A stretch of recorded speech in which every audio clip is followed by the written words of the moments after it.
Morning, Knicks Nation. Today is Friday, the 13th day of June, 2025. Happy Friday. I hope you're all safe and healthy this Friday as you're preparing for your weekend, that your family is safe and healthy, and that the needs of you and your family in terms of food, shelter, clothing, as well as health are being met today. Blessings upon those that work in the area of health, trying to bring people to health and help them recover and make them comfortable.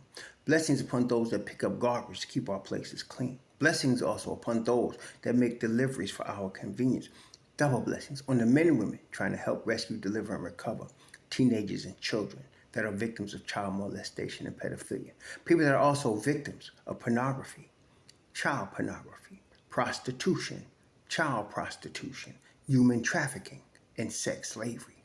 Double curses on the perpetrators, the profiteers, and those perverts that cause the demands that cause these evil industries to exist. Finally, double blessings on the homeless. More than 700,000 men, women, children, families, senior citizens, and military veterans homeless in the United States. Blessings upon them, for theirs is the kingdom. So, a couple of things. Number one, I want to give a big shout out to my favorite coach, Tom Thibodeau. Put out a full-page ad in the New York Times expressing thanks for the 5 years he was in New York. I feel like it's obviously a very classy move, and he did it with class. I look at this because, in my view, of course, I do not feel that people in New York appreciate what Tom Thibodeau did. You have to really be a long-term fan. None of these younger dudes know what's going on, nor understand the significance of Tom Thibodeau in terms of what he did for the New York Knicks organization. And again, you know, it was very recent. You're talking about people like Stephen A. Stupid, Charles Barkley, Shaq, and others that were laughing at the Knicks because of our dysfunctionality in the organization, because of the record, because of James Dolan. It was just really bad. Free agents would laugh about coming to New York because it was a joke. It's no joke no more. Okay, thanks to Tom Thibodeau in large part. He brought sternness, toughness, discipline to the organization. The thing is that what really annoys me is people are always expecting the New York Knicks to cater to their wants and desires. Amateurs that are just fans. And they expect Tom Thibodeau to coach the way they want him to coach instead of what he is. And don't appreciate what he is. Okay? And being negative about him and the Knicks. I can't stand somebody coming on my channel talking negativity about the Knicks. My channel is for the Knicks, with the Knicks. That's how it started. Okay? And so I greatly appreciate Tom Thibodeau. And thank you for what you did for our team and bringing us back to prominence. We are now, between the Don and his crew and Thibs and his crew, long-term sustainable winners. I can't stand people that are always whining about development when right in front of you, you see Jalen Brunson, you see Josh Hart, you see Mitchell Robinson, you see Deuce McBride, all of them developed by Tom Thibodeau. And they all will tell you that. All of them developed by Tom Thibodeau. Okay? All of the complaints of, players hate playing for Thibs. I don't want you cannot come on my channel and talk anything that, I don't want to hear your opinion. I don't care about your opinion about Tom Thibodeau if it's negative. I don't care, and I don't want to hear it. Okay? Period. It's not a democracy here. Some of y'all still don't get that memo, but you're going to catch it when I cut your ass off from here, because I don't want you here. So this is a channel that appreciates Tom Thibodeau and what he did for the New York Knicks. So now he's moved on, okay? The Knicks decided to go in a new direction. Of course, that's why you hire management like the Don. He makes that decision. You hire him to do that. He has not done us wrong so far. He has got us in the position we are right now. 2 All-NBA starters, Eastern Conference Finals, first time in 25 years, 2 50-plus win seasons, first time in 25 years. The Don know what he's doing, okay? and many of y'all listen to media too much. I hate when you come on my channel. And in spite of me saying this every day, I know some of you are saying, well, he got to say it again. Because I still get idiots that come in here and do it. They read something stupid somewhere in some different Bondi or some idiot, and then they bring it here. Like I said, like the stink of somebody's flatulence. I don't want to smell it. So, the latest, according to the New York Times, and this is the thing, I'm always telling y'all about Shams and Ian Begley. Shams has been slipping a little bit, coming with the negativity about the Knicks a little bit. And so, and I got a couple of guys, they see the name Shams and start automatically, inflammatorily bringing that crap to my channel. And I keep telling them, I don't want to hear your gossip column. This channel ain't for your gossip column. That's Ann Landis. It ain't here. Okay? But the New York Times is reputable in terms of New York Knicks news. And they brought out yesterday in the article, in fact, what I'm going to try to do is put the link to the article in the description. In fact, I'm going to do it in the description box so that y'all can see it. But in the article, it brings out, the New York Times article brings out that, and this is what, again, when you actually read, I mean, seriously, when you actually read and pay attention, you really appreciate what the Knicks are doing. See, the problem is I get people, I'm starting to lose faith in the Knicks. Idiots. Go to some other team. Yesterday, the New York Times brought out that the reaching out, which Shams was so readily to report about the Knicks being denied, reaching out to these coaches was just the first step in their due diligence process. Now that warmed my heart. What does that mean? That means they have a plan. And the first step of that plan was to reach out to coaches that they would be interested in that's already employed. So why of course, as I said from the beginning of this process, I said I like Ime Udoka was my number one. There's two apparently. They reached out to Houston first. Then they reached out to Dallas. Then they reached out to several teams, the Chicago coach. They were just doing their due diligence about who would be available that's currently employed as a coach. Okay? So all of that crap about, well, they're getting denied by everybody, some of y'all need to calm the F down and trust your management. So they reached out to all these coaches to get that out the way. According to the New York Times, the next step is Mike Brown and Taylor Jenkins. When I read in the New York Times about Mike Brown's first interview with the Knicks, they were very impressed with him, but they had already, according to the article, they had already decided, when they interviewed Mike Brown, they had already decided on Tom Thibodeau. So they were interviewing him just as courtesy and, again, due diligence. They liked what they heard from him, and they left with a good fuzzy feeling. They both sides left with fuzzy feelings about each other. Then they hired Tom Thibodeau. I'm going to tell you what I don't like about Mike Brown, okay?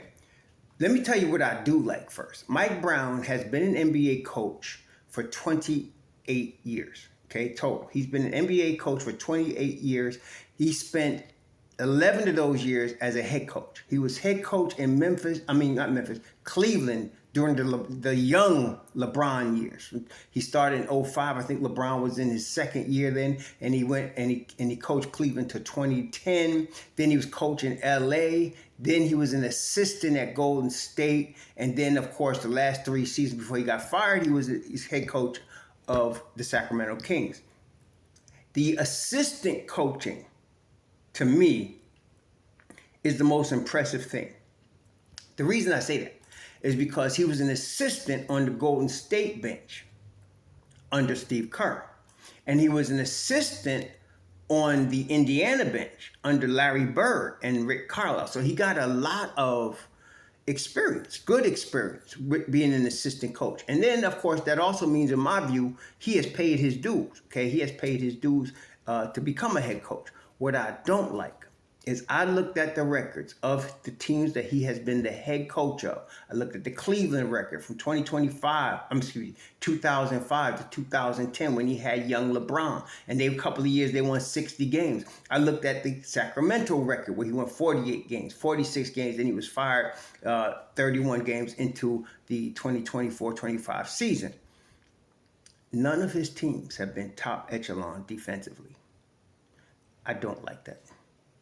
What I really like about Tom Thibodeau is that his teams are always, especially in the areas of defensive rating and differential.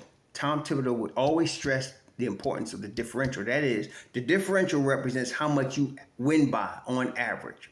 Okay, so and you could always, and I always say, you could look at each conference, look at the standings, and I would say a good 80% there is a pattern that the teams with the best differential are in order from best to worst. Okay, there are some exceptions, but generally speaking, that's how it flows. So Thibs was always stressing the differential. Okay, and Knicks have always been in the top echelon. Mike Brown's teams are always at the bottom when it comes to differential, and they're always in the middle when it comes to defensive rating. He's had a couple of good teams offensive rating wise. With LeBron, of course, you would. Okay, and with De'Aaron Fox and Sabonis. But to win the chip, which is the goal here, you must get stops. No defense, no bueno. Okay, you must get stops. That's how you win the chip. Okay, I believe Indiana's going to win it this year. And the thing is, they match up perfectly with OKC's position for position. They really do. I mean, nobody's got Shai Gilgeous-Alexander MVP, but it's a team thing. They both run 10 deep. And if you look at each position, they both run 4 guards off the bench. Okay? They both have deepness at the guard spot. They both have big rim protecting 5s. Both. And Indiana's now got the 2-1 series lead. I think Indiana's going to win this series and win the chip. First, and this is the thing, either team that wins in this particular championship, it'd be the first time in their team's history that they won the chip. What I like about it is Oklahoma City really was the original Seattle Supersonics that became OKC. Now, Seattle won the chip in 79, with Lenny Wilkins as the coach and the Wizard as their top player, the Wizard being Gus Williams, from Mount Vernon. And so they won the chip in 79. But so I guess you could say their franchise has won a championship, but never since, of course, they've been Oklahoma City. Whereas Indiana goes back to the ABA days, okay, with Roger Brown, George McGinnis and them. And they won chip in the ABA, but they never won chip in the NBA. So they were one of the teams that survived the merger. Not all the ABA teams survived the merger. There was Denver, San Antonio, there was the Nets, there was Indiana. I don't know if there was anybody else that survived the merger. The team that's in Utah now, there was an ABA team in Utah Stars at the time, but they folded. And then they went to New Orleans. And then, they went from New Orleans. They went from Charlotte to New Orleans, became the Jazz, and they went to Utah. But this would be the first time Indiana won a championship, which would be a big thing, And it's good. If you have to lose, the Knicks got to lose in the playoffs, lose to the champs, the people that's going to be the eventual champs. So that's cool. But I don't like that Mike Brown's defensive teams has never been a top-notch team. He going to have players that could play defense. He may have learned something. To me, it's too big of a risk. I don't like the risk. To me, I want to reduce the risk. Taylor Jenkins. If you're telling me to pick between Taylor Jenkins and Mike Brown, picking Taylor Jenkins. And also that same New York Times article indicated that this is just the beginning. Again, the Knicks are doing due diligence. So there are other coaches that are not employed at the moment that they'd be looking at. So they're going to really turn over every rock. And I love that about our management team. They're not quick to make a quick decision because the fans are anxious. That's stupid. They take their time. They're making a good decision. They did the same thing to get Tom Thibodeau, and it worked out very well. They're going to do the same thing this time. So the first part was to see which coaches that are now not available want to come to New York. And honestly, Udoka is out. I get that. And probably Billy Donovan is out. I get that. But I'm not giving up on Jason Kidd yet. If Jason Kidd tomorrow decides, I would like to take this opportunity to coach at Madison Square Garden, he's going to come to New York, if that's the case, okay? That's up to him. It really is up to him. If he decides, okay, I'm going to work with the Dallas front office and stay in Dallas and try to build something, we're going to get, Cooper Flagg, We got Anthony Davis. We got Kyrie. We're going to try to rebuild this thing. Okay, then he's staying in Dallas. But I don't think it's off the table yet.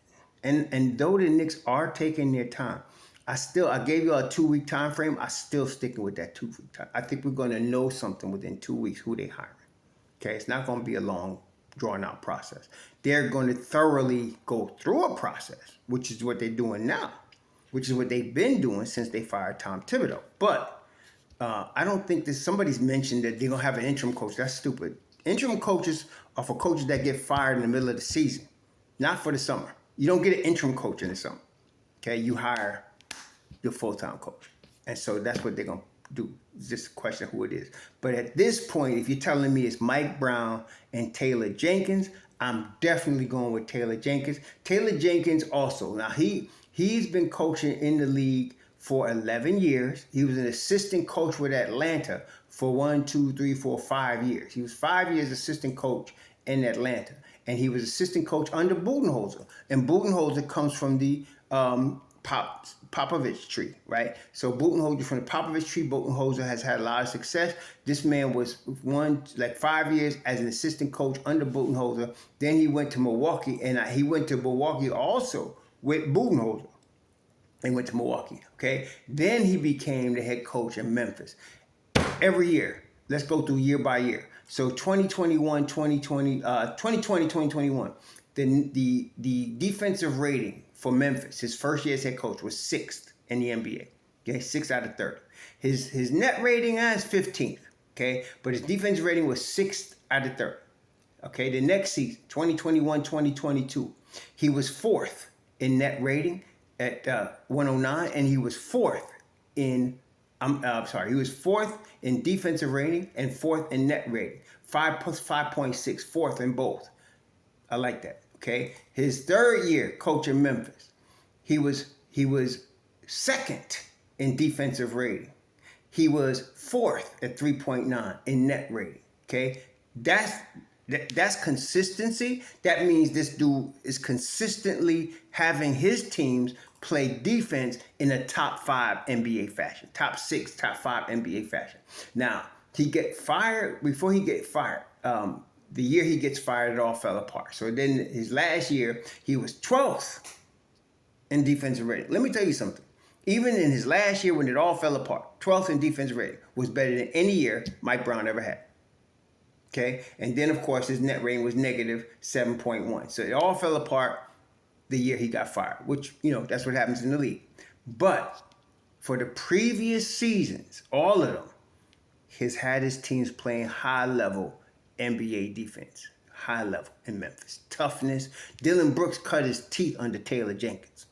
Okay, so that's how you get it now. So I'm going to always favor a defensive coach.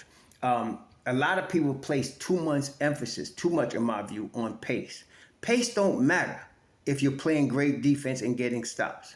In fact, if you're not a team that likes to run, that has those horses to run, like Indiana or Oklahoma City, you want to slow down the pace. I thought the Knicks should have kept control of the pace in this series with Indiana.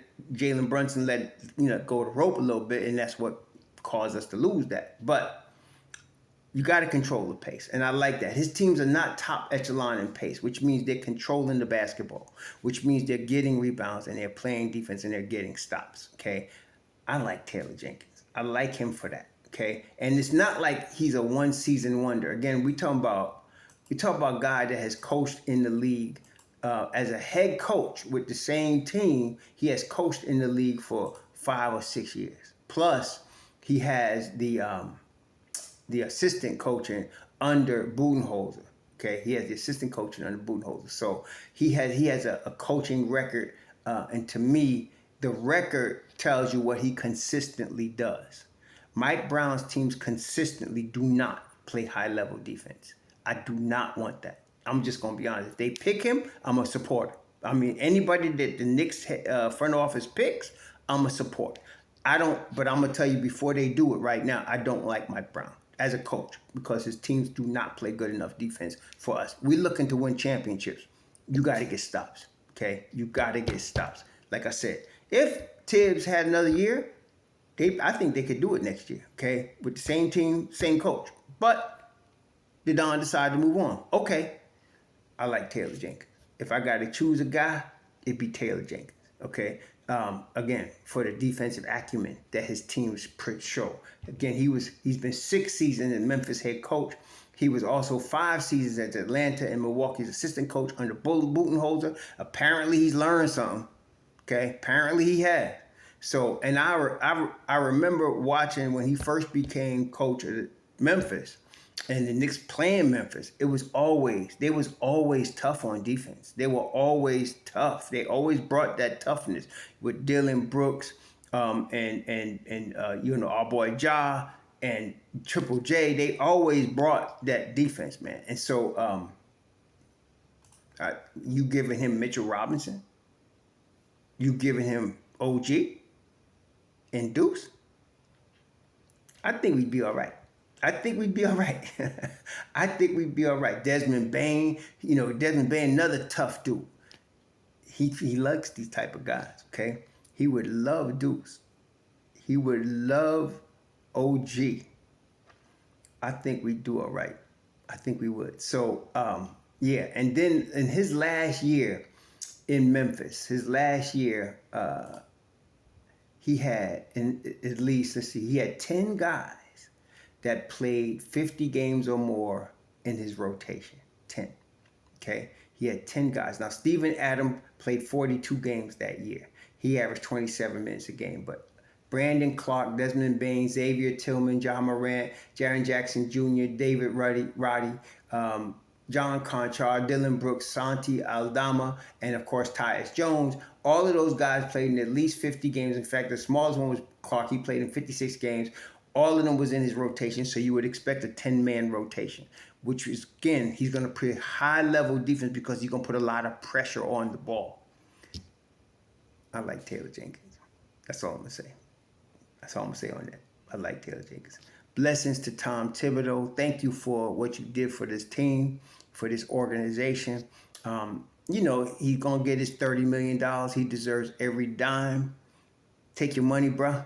Chill for a minute. I know he's not going to be able to stay away from the game too long. He's a basketball junkie, right? So he's going to be back somewhere, probably as an assistant somewhere leading somebody's defense. So that's going to be cool. But, yeah, thank you, Tom Thibodeau. But if we're talking about Mike Brown or Taylor Jenkins, Taylor Jenkins, hands down. Respect to Mike Brown. Respect. But Taylor Jenkins is our guy. If we're talking about them two, I need some defense up in here.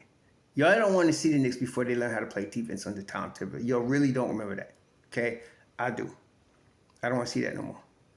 Give me this country boy Taylor Jenkins up in here. Bring him up in here. That's what I'm saying. That's what I'm talking about. Bring me Taylor Jenkins. So he is from Dallas, Texas. He's a Texas boy. He's a young coach, too. He's going to be 41 in September. That's a guy that can be with us through this championship window. And he bringing him to New York, too? Yeah. We did pretty good with this last guy we had from Dallas, Julius Randle. Let's bring another Dallas boy in here. See what we can do. Another Texas boy. Anyway, yeah. So let's see what they do. But starting yesterday, the New York Times brought out these two names, said there's going to be other names. And so let's see how this progresses. Of the candidates that's available, give me Taylor Jenkins. If it's not going to be Mark Jackson. And some knucklehead come on my channel talking about, they've never indicated they want to hire Mark Jackson. I never said they indicated they want to hire Mark Jackson. I can't stand when people try to quote me and misquote me. I was saying that I wouldn't be surprised if his name came up. In fact, the title of the video was, A New Name Could Emerge. And also, what I have noticed about Mark Jackson is, on my channel, the comments that I have gotten since I did the video about his name possibly being something that could emerge is the people's choice is definitely Mark Jackson. I mean, I remember, when Muhammad Ali lost his title because he wouldn't go into the Vietnam War, and he wasn't permitted to box. professionally in the United States. And he wasn't given an opportunity to even go overseas. They blocked him from being able to travel. He was called from like 67 all the way until he actually won the title back from George Foreman in 74. He was called the People's Champion because everybody knew that nobody had taken the championship from him. It was stripped from him.